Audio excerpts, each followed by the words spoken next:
Bonjour à tous, vous regardez l'autre direct, vous êtes sur lyoncapital.fr et aussi, et c'est une première, sur TLM, puisque cette année, ce rendez-vous d'actualité lyonnaise sera diffusé sur la chaîne 30 de la TNT et sur notre site internet. Notre premier invité de ce nouveau format est le père Thierry Magnin. Bonjour. Bonjour. Alors vous êtes recteur de l'Université catholique de Lyon et on vous a invité parce que vous faites votre première rentrée dans vos nouveaux locaux, puisqu'en mai 2009, les prisonniers ont quitté la prison de Saint-Paul et qu'aujourd'hui, ce sont vos étudiants qui occupent ce lieu, un lieu fortement symbolique. C'est ce symbole qui vous a donné envie dans ce lieu, puisque vous aviez longtemps eu ce projet d'agrandir l'université. Voilà, nous étions dans l'obligation d'agrandir puisque nous avons une croissance importante du nombre d'étudiants dans les 10 dernières années. Et lorsque les anciennes prisons Saint-Paul et Saint-Joseph ont été mises au concours, il nous a semblé que c'était un très bon lieu, proche de notre campus Carnot, qui est le campus actuel aussi. Et puis, vous voyez, transformer une ancienne prison en campus universitaire, un lieu d'enfermement en un lieu de lumière pour l'apprentissage du savoir, du savoir-faire, du savoir-être, un symbole magnifique qui correspond bien aux valeurs et aux traditions qui nous portent. Un lieu de liberté. Et d'ailleurs, le slogan, c'est « Vous avez été appelés à la liberté ». Dire ça dans ce nouveau campus complètement transformé, on ne reconnaît plus les anciennes prisons, hein, c'est complètement transformé. Dire ça à des étudiants et penser que des générations et des générations d'étudiants vont venir apprendre ici, bon, c'est plein d'espérance, ça nous correspond bien. Mais vous n'avez pas cherché à démolir toute trace de la prison, puisqu'il y a encore des murs existants au milieu de ce que vous avez construit autour. Le challenge pour gagner le concours était de garder 40% des anciens bâtiments, en particulier la tour centrale et un morceau du plan panoptique, ainsi que sur le cours Suchet, le portail d'entrée.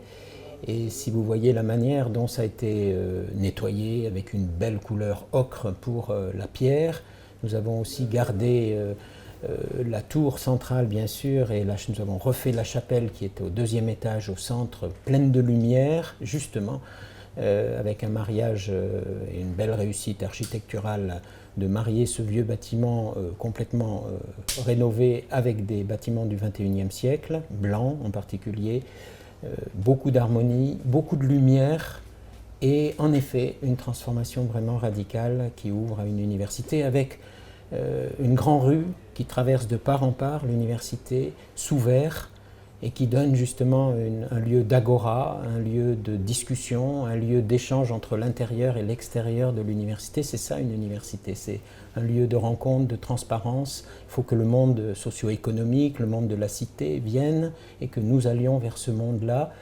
Symbole très fort, et d'ailleurs les étudiants et les enseignants qui ont fait leur rentrée, nous sentons bien cet appel-là. Magnifique objectif. Vous, qu'est-ce qui vous rend le plus fier sur ce projet que vous avez porté? C'est d'avoir réussi à avoir une université plus grande et finalement en un seul site? Ou est-ce que c'est le symbole qui l'emporte surtout?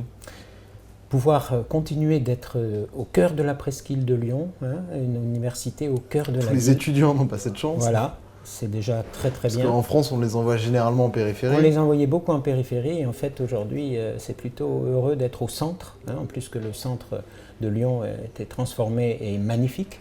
Se situer en plus à l'ouverture du nouveau quartier Confluence, quartier d'affaires, quartier là aussi d'interaction, juste près de la gare Perrache avec le métro, les trolleys, enfin tout ce qu'on veut pour avoir la communication et l'ouverture nationale et internationale bien entendu.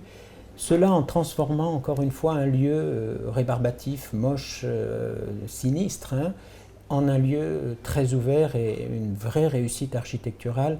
Voilà, ça, vous voyez, pour les valeurs qui nous portent dans le catholicisme social notamment, c'est très fort. Quand on voit la réussite de ce bâtiment, vous avez gardé 40%, est-ce que le sinistre n'était pas aussi qu'une question finalement de perspective, de prisme, puisqu'on se disait que c'était forcément sinistre? Cette rénovation fait apparaître aussi des monuments qui étaient magnifiques.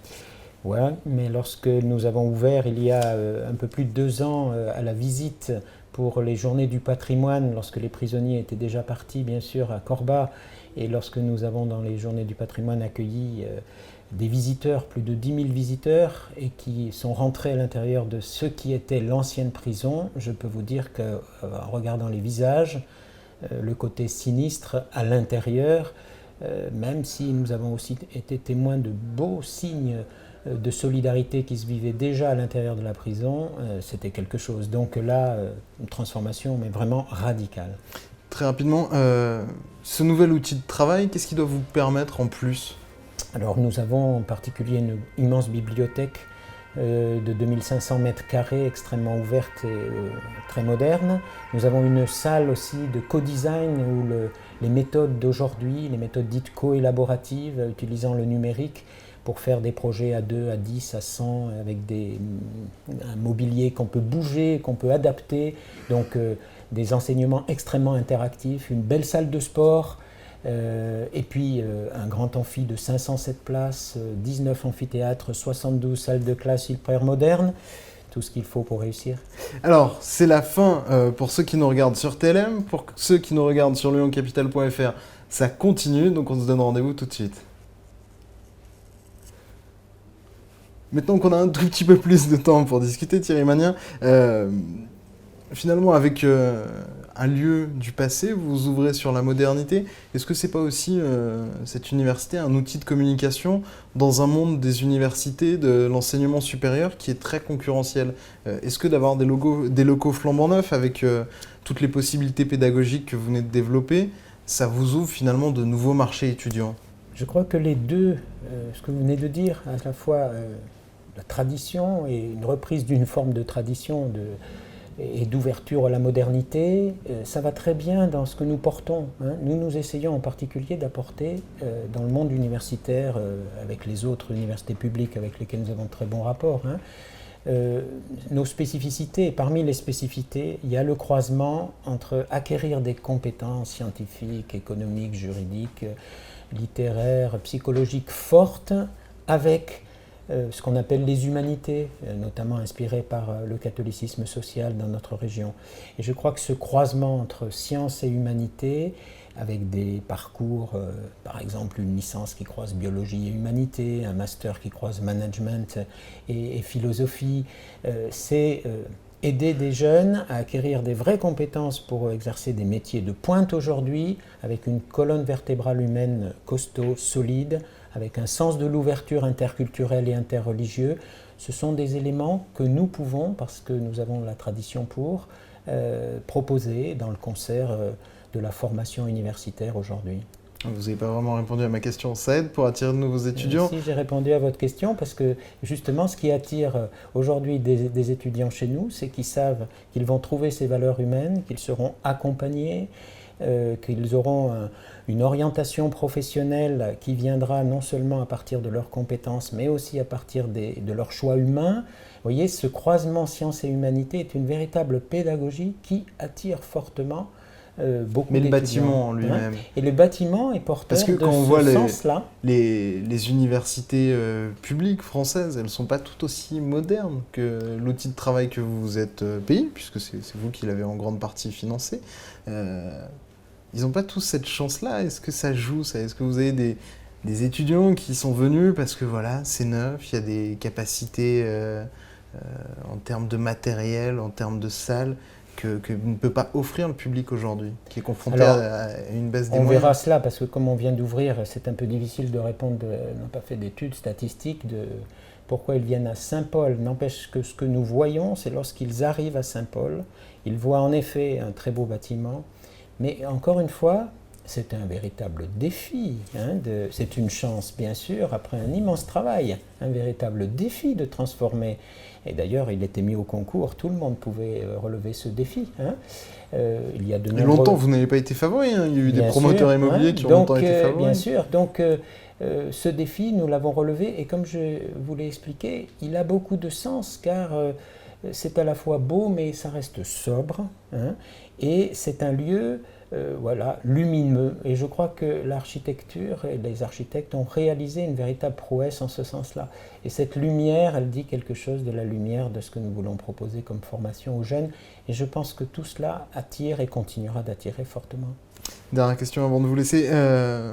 Vous aviez dit, par cette université, on veut aussi redonner un peu de vie à ce quartier. Alors c'était un quartier où il y avait la prison, pas mal aussi de prostituées.